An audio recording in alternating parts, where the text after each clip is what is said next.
नमस्कार. आपण ओम साई सेवा मंडळातर्फे मी अध्यक्ष 3 आम्ही अग्रवाल हॉस्पिटलमध्ये आलो आहेत लोकांना घेऊन. आतापर्यंत 3-4 दिवसामध्ये आम्ही कॅम्प चालू केल्यापासून खूप आम्हाला चांगला रिस्पॉन्स आहे. तुम्ही बघू शकता लोकांचे मोफत आय चेकअप इथे होतो आहे. बघू शकता वेगवेगळे मोठे मोठे मशीन्स आहेत इकडे. त्याच्यानंतर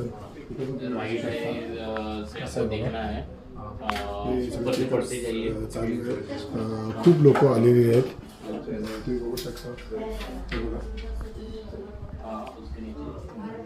तर इकडे खूप लोक आले. तर मी लोकांना हीच नंबर विनंती आहे की या कॅम्पचा आम्ही तुम्हाला फोटो पाठवू. त्या कॅम्पचा तुम्ही जास्तीत जास्त फायदा उचला. तुम्हाला पिकअप अँड सर्व्हिस जागेवर भेटेल, ही आमची गॅरंटी. त्यामुळे जास्तीत जास्त लोकांमध्ये ही सेवा पोचवा. मी यतीन साहेब बाहेरच तुम्हाला सांगू इच्छितो की लवकरात लवकर या सर्व्हिसचा या सेवेचा